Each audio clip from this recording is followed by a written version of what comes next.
ह्रीङ्कारासनगर्भितानलशिखाम् सौः क्लीं कलां बिभ्रतीम् सौवर्णाम्बरधारिणीम् वरसुधा धौताम् त्रिनेत्रोज्ज्वलाम् वन्दे पुस्तकपाशमङ्कुशधराम् प्रभूषितामुज्ज्वलाम् त्वाम् गौरीम् त्रिपुराम् परात्परकलाम् श्रीचक्रसञ्चारिणीम्। ॐ अस्य श्रीशुद्धशक्तिमानामहामन्त्रस्य उपस्थेन्द्रियाधिष्ठायी वरुणादित्यऋषिः दैवी गायत्री छन्दः सात्विकककारभट्टारकपीठस्थितमहाकामीश्वराङ्कनिलया महाकामेश्वरी श्रीललिता परा भट्टारिका देवता। ऐं बीजम् क्लीं शक्तिः सौः कीलकम् मम खड्गसिद्ध्यर्थे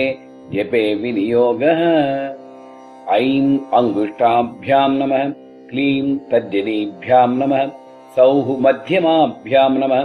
सौः अनामिकाभ्यां नमः क्लीं कनिष्ठिकाभ्यां नमः ऐं करतलकरपृष्ठाभ्यां नमः। ऐं हृदयाय नमः क्लीं शिरसे स्वाहा सौः शिखायै वषट् सौः कवचाय हुं क्लीं नेत्रत्रयाय वौ षट् ऐं अस्त्राय फट् भूः भुवः सुवः ॐ इति दिग्बन्धः। ध्यानम् तादृशम् खड्गमाप्नोति येन हस्तस्थितेन वै अष्टादशमाद्वीपा सम्राट् भोक्ता भविष्यति। आरक्ताभाम् त्रिनेत्राम् अरुणवसनाम् रत्नताटङ्करम्याम् अस्ताम्बोजैस्य पाशाङ्कुश मदनदनुत्सायिकैर्विस्फुरन्तीम् आपीनोत्तुङ्गवक्षोरुह कलतरुटक्तारहारोज्ज्वलाङ्गीम् ध्यायेदम्बोरुहस्ताम् अरुणवसनाम् ईश्वरीम् ईश्वराणाम्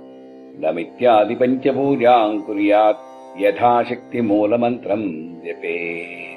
ऐं क्लीं सौः सौः क्लीं ऐं ऐं क्लीं सौः सौः क्लीं ऐं ऐं क्लीं सौः सौः क्लीं ऐं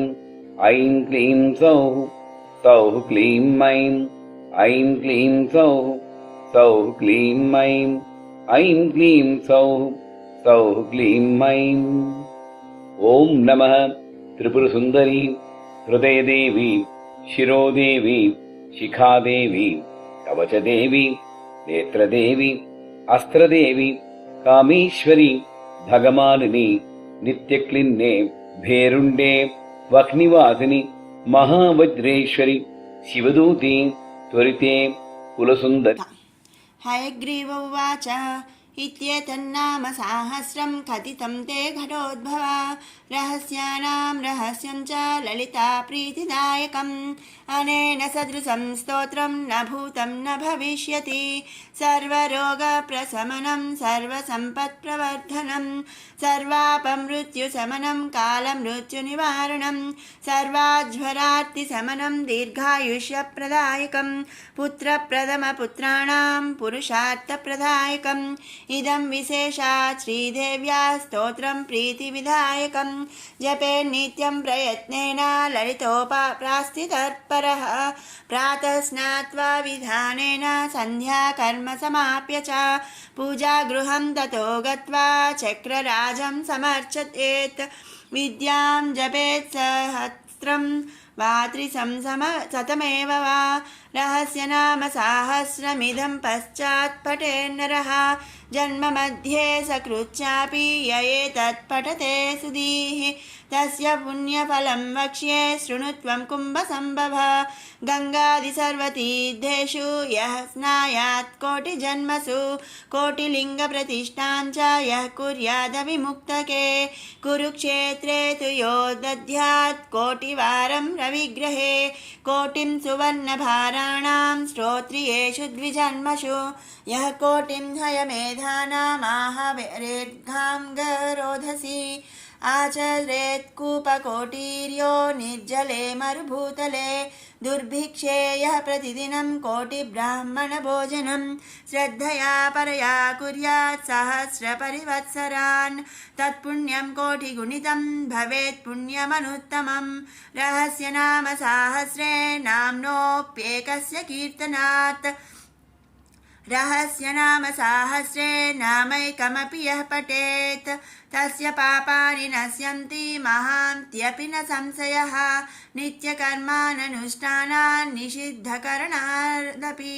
यत्पापं जायते पुंसां तत्सर्वं नश्यति ध्रुवं बहुनात्र किमुक्तेन शृणुत्वं कुम्भसम्भव अत्रैकनाम्नो या शक्तिः पातकानां निवर्तने तन्निवर्त्यमघं कर्तुं नालं लोकाश्चतुर्दश यस्त्यक्त्वा नाम सहस्रं पापहानिमभीप्सति स हि सीदनिवृत्त्यर्थं हिमशैलं निषेवते भक्तो यः कीर्तयेन्नित्यमिदं नाम सहस्रकं तस्मै श्रीललितादेवी प्रीत्याभीष्टं प्रयच्छति अकीर्तयन्निदं स्तोत्रं कथं भक्तो भविष्यति नित्यं संकीर्तनासक्तः कीर्तयेत् पुण्यवासरे संक्रान्तौ विघवे चैव स्वजन्मत्रितये नवम्यां वा चतुर्दश्यां सितायां शुक्रवासरे कीर्तयेन्नाम साहस्रं पौर्णमास्यां विशेषतः पौर्णमास्यां चन्द्रबिम्बे ध्यात्वा श्रीललिताम्बिकां पञ्चोपचारैः सम्पूज्य पठेन्नाम साहस्रकं